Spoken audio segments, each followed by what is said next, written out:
भाजपा की तरफ से 3 नाम एमएलसी के लिए अभी दिया गया है बिहार में, और वो 3 नामों में एक नाम है अनामिका सिंह। तो अभी हमारे साथ हैं, इनसे कुछ सवाल रहेगा। पहले भी सवाल करते थे, मगर अब तो माननीय लग जाएगा आपके नाम के पीछे। तो कैसा महसूस कर रहे हैं? पहले एमएलसी अब हो गया। देखिए, भारतीय जनता पार्टी का जो कार्यकर्ता होता है, वो इस भाव से काम करता है कि वो एक कार्यकर्ता है। ये दायित्व हम इसे कहते हैं। हमारे यहाँ भारतीय जनता पार्टी में विचारधारा है कि दायित्व है।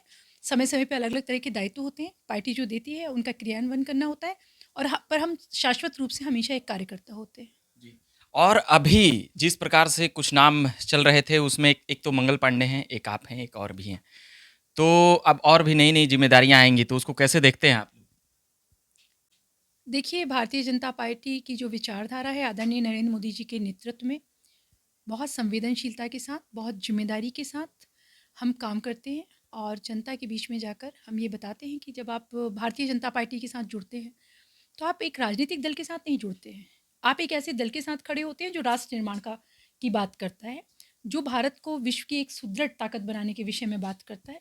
तो ऐसी पार्टी का कार्यकर्ता होने के लिए निस्संदेह मैं गर्व महसूस करती हूँ और मुझे लगता है कि इस भाव के साथ मैं लोगों के बीच जाना चाहती हूँ और जिन लोगों को नहीं विचारधारा के विषय में पूरी तरह से पता है, उन्हें बताना चाहती हूँ कि आप भारतीय जनता पार्टी के साथ जब हैं, तो आप राष्ट्र निर्माण के साथ हैं। आप सनातन के साथ हैं, आप भू-सांस्कृतिक राष्ट्रवाद के साथ हैं। कांग्रेस और राजद के साथ हैं, तो राष्ट्र निर्माण के साथ नहीं है? देखिए, कोई तुलना आरजेडी की और कांग्रेस की भारतीय जनता पार्टी के साथ नहीं हो सकती और निस्संदेह जो लोग हैं, वो सारे राष्ट्रवादी लोग हैं, सारे जो मतदाता हैं, वो किसी को भी वोट करें, परंतु भावुक अपीलें कर जब उन्हें बरगलाया जाता है जाति के नाम पर, जब उन्हें बरगलाया जाता है परिवार के नाम पर, जब एक कट्टरपंथी तुष्टीकरण किया जाता है, उन्हें डराया जाता है भारतीय जनता पार्टी के नाम पर या आदरणीय नरेंद्र मोदी जी के नाम पर, तो निस्संदेह कुछ लोग उनके साथ भी खड़े होते हैं, पर वो राष्ट्रीय भाव से भरे हुए लोग हैं। उसी क्रम में आप देख रहे हैं कि लगातार लोग भारतीय जनता पार्टी के साथ जुड़ रहे हैं। भाजपा पर भी तो आरोप लगता है हिंदू मुस्लिम करने का। निस्संदेह बिल्कुल भी नहीं, बिल्कुल भी नहीं। जो हम लगातार। उज्ज्वला की हम योजना लाते हैं, तो हम नहीं देखते वो हिंदुओं को मिलेगी या मुसलमानों को पर मिलेगी। राहुल गांधी, तेजस्वी यादव, अखिलेश यादव तो बोलते हैं। ये तीनों जिनकी आप बात कर रहे हैं, ये वो लोग हैं जो गमले में उगे हुए पौधे बरगद के विषय में बात करें, ये वैसी ही बात है। चलिए, तो अभी एकदम कट टू कट जवाब दे रही थी अनामिका जी। 24 लोकसभा को लेकर भी जरा हम पूछ लेते हैं। सीटों को लेकर तो तामझाम चल ही रहा है, रोज अपने अपने ढंग से सभी लोग अपना निकाल ही रहे हैं। 17, 16, 14, 6, 5, 3, 2। मगर 24 लोकसभा में अभी जिस प्रकार से बिहार में तेजस्वी यादव ने रैली और सभा के माध्यम से अपना संदेश देने का, यात्रा के माध्यम से भी संदेश देने का प्रयास किया, उसको कैसे देखती हैं? अगर आप गौर देख करेंगे तो वो रैली क्या थी? 3-4 पार्टियाँ मिलकर जिस तरह की भीड़ जुटा पाई हैं, बहुत कम भीड़, एक विषय। दूसरे, महिलाओं को आप देख रहे थे कि वहाँ संख्या नगण्य थी।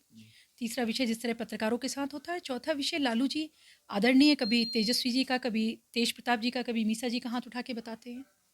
क्या आपको नहीं लग रहा था कि वो एक परिवार की रैली थी? क्या आपको लगता है कि वो बिहार के किसी व्यक्ति के लिए वो रैली थी? बिहार के नागरिकों के लिए वो रैली थी? मुझे लगता है वो एक परिवार की रैली थी, जिसमें वो कहते हैं कि आपने पाटलिपुत्रा से 2 बार मीसा को हराया, इस बार मत हराना। क्या कर रहे थे वो? क्या उन्होंने कहा कि बिहार की बेहतरी के लिए हमें वोट करना? किस तरह की भाषा आपने देखा आदरणीय तेजस्वी जी वहाँ बोल रहे थे? कुआँ नहीं खुदेगा, चप्पल नहीं पहनेगा। किस युग में बिहार को वापस ले जाना चाहते हैं?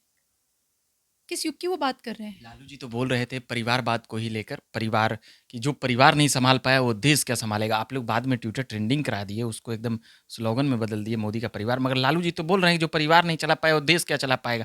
तो इसको कैसे देखते हैं? अगर भारतीय परंपरा और सनातन परंपरा से लालू जी जरा भी वाकिफ़ होते, आपके दोनों प्रश्नों का मैं जवाब दूँगी। पहले जी। आपने ट्रेंड के विषय में बात की, शुरू में जो बात की। लालू जी के लिए परिवार का अर्थ है कि वो खुद, राबड़ी जी उनके बच्चे। इसलिए जब वो जेल जाते हैं तो उन्हें कोई भी सुयोग्य पिछड़े वर्ग की, यादव जाति की महिला या कोई पुरुष नज़र नहीं आता मुख्यमंत्री बनाने के लिए, अपनी पत्नी को बनाते हैं। जब मंत्रालय देने होते हैं तो उनके बेटे होते हैं। राज्यसभा के लिए उनकी बेटी होती है, हारने के बाद 2-2 बार चुनाव। तो ऐसा व्यक्ति कैसे समझेगा कि सनातन परंपरा का अर्थ ही है वासुदेव कुटुंबकम?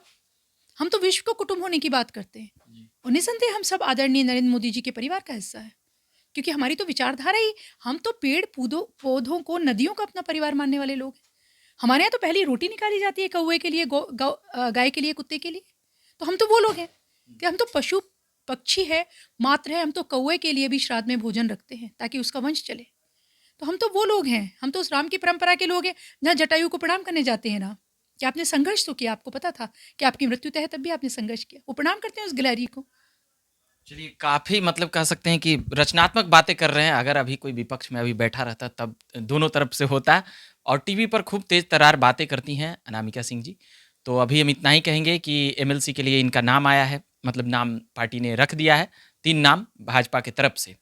तो हम तो बधाई शुभकामनाएँ अभी दे देते हैं, बधाई शुभकामनाएँ। बाकी झकास भारत पर हम लगातार आते रहते हैं और पॉलिटिकल से लेकर अभ्यर्थियों के मुद्दे के साथ आते हैं।